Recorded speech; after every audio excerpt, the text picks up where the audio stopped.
ह्या त्रिकोणी संख्येच्या संदर्भित तुम्हाला काय काय येतं? आता तुम्हाला साध्या साध्या आकृत्या मोजायला येतात.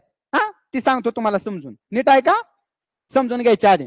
आता तुम्ही लगेच म्हणाल सर अवघड अवघड त्रिकोण घ्या, ती बुद्धिमापन मध्ये घेऊ.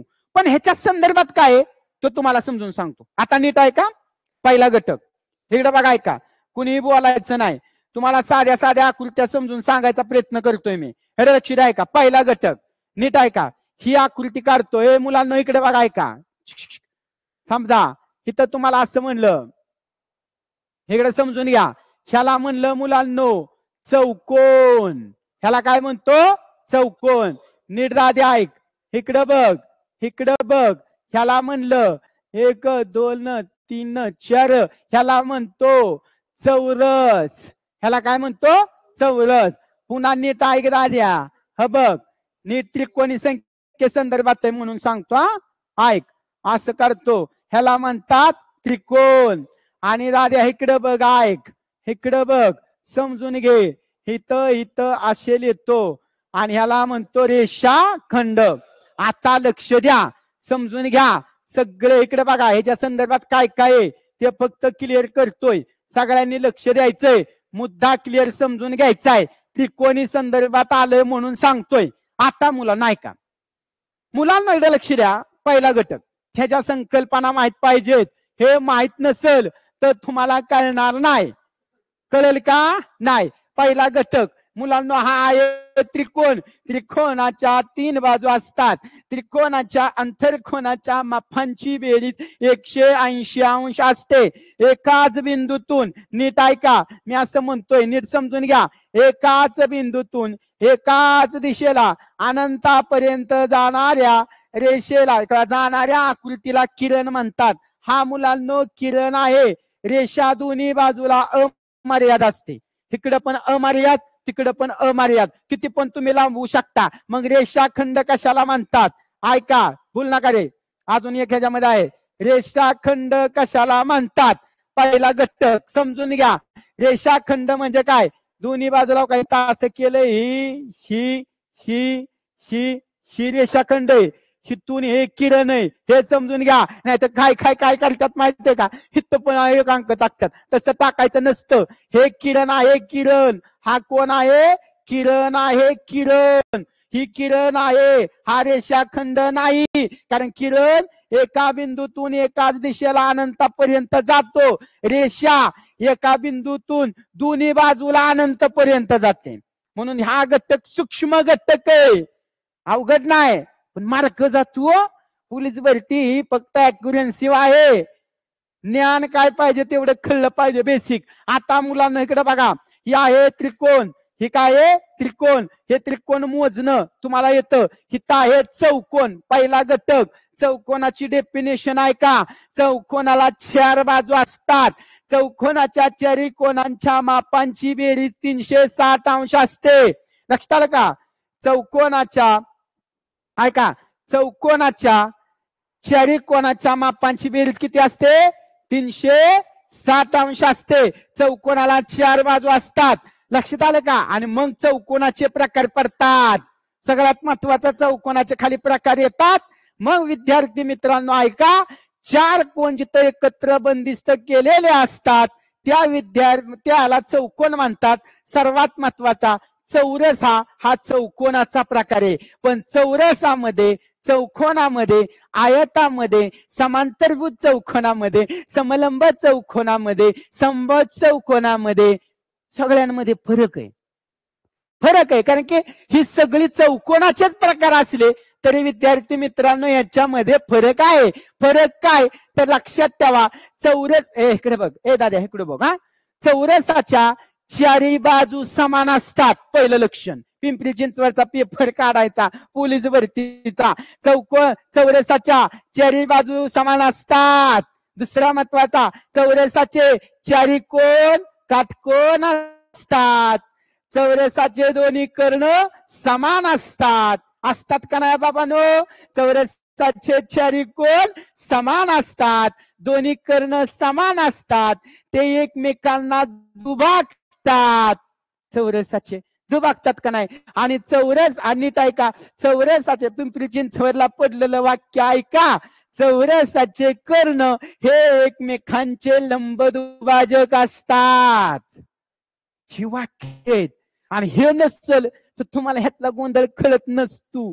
तुम्हाला त्रिकोणी संख्या कळत नसतं. मग तुम्ही म्हणणार सर आम्हाला याचा त्रिकोणी संख्येत फायदा काय? दादांनो तुम्हाला सांगतो, ह्या आकृत्या मोजायला तुम्हाला सोपं, आता ही सोपं घेतलंय मी, ह्या आकृत्या मोजणं प्रकरण वेगळंय, पण ह्याच्या संदर्भात काय ते समजून सांगायचा प्रयत्न करतोय.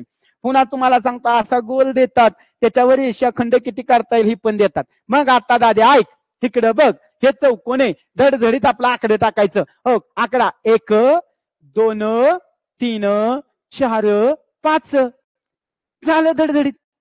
हे काय झालं धडधडीत. ह्या चौकोन मोजताना या सर्व अंकांची काय करायची, काय करायची, बेरीज. या सर्व अंकांची बेरीज केली तर किती येईल दाद्या?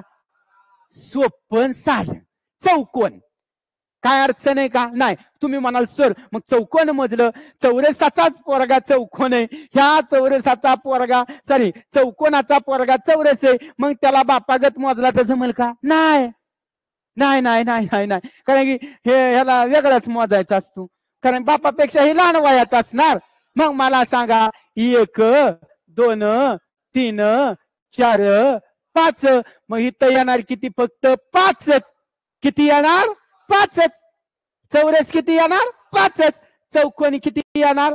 15. जमेल का नाही? सोपा प्रश्न आहे. ह्याला येणार 15, ह्याला येणार 5. झाला फरक. चौरस कसे मोजावे कळलं का तुला?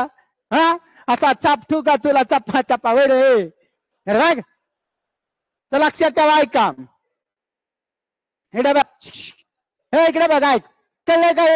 हे कळलं का? चौकोन चौरस आता चुकला तर मी हानी ना, आता चुकला. तुम्ही म्हणाल तुला का सोप्या सोप्या आकृत्या घेतल्या, तू मोठ्या मोठ्या मोठ्या मोठ्या फोन घेऊन दाखव, तू टेन्शन नाही. थांबा. हो बघ आता ऐक, इकडे बघ दाद्या, हो बघ, इथले हे 1 2 3 4 सगळ्या अंकांची बेरीज दाद्या.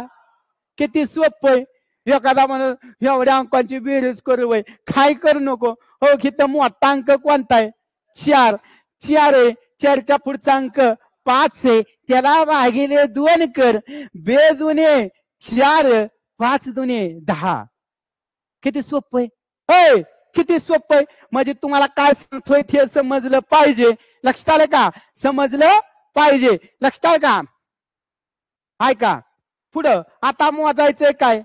रेषाखंड. आता रेषाखंड मोजायचा, किरण नाही. किरण मोजायचा आहे का? किरण्याला मोजायचा आहे का आपल्याला? नाही. कुणाला मोजायचा आहे? रेषाखंड. मग आता रेषाखंड बघ. हो, 1 ही रेषाखंड. हो, को को को को तुम्ही दोरी कापता का नाही? इथं आणि इथं तशी रेषा कापली, ही रेषा की तिला कापली की खंड तयार होतो. इथं 1 2 3 4 5 सगळ्या अंकांची बेरीज किती येईल दाद्या? 15. रेषाखंड 15 आहेत. रेषाखंड किती दाद्या? 15. फरक सगळ्यांच्या लक्षात आलाय का? आता वाईट मोठ्या मोठ्या घेतो, म्हणजे एकदा तुमच्या डोक्यात बसलं की तुम्हाला या त्रिकोणी संख्येचा अर्थ समजणार. समजणार ना? ओके, लिहून घ्या सगळं पटपट पटपट पट. आकृत्या काढा व्यवस्थित पटकन.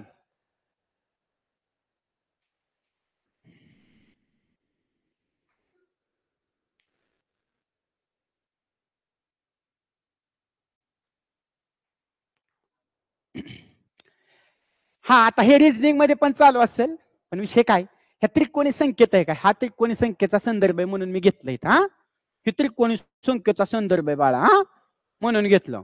काय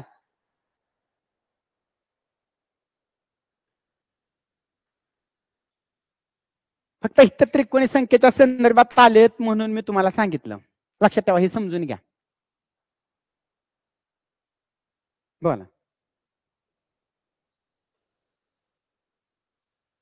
तसं नसतं दादा.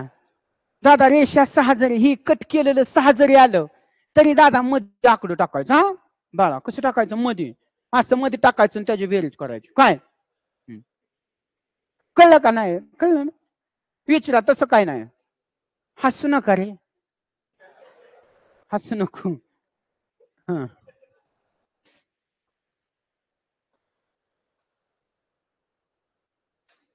कळलं का?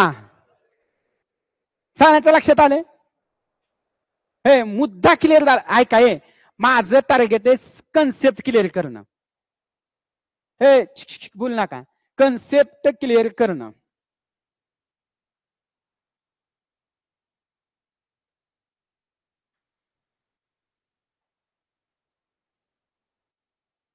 कन्सेप्ट क्लिअर करणं हे त्रिकोणी संख्येच्या संदर्भात आहे म्हणून सांगितलं. ओके. 9ला बेसिक असतं मुलांना, 9ला बेसिक असतं. तिथं भागाकार गुणाकार असल्या घटक चाललेत. 9ला का? चला झालं लिहून.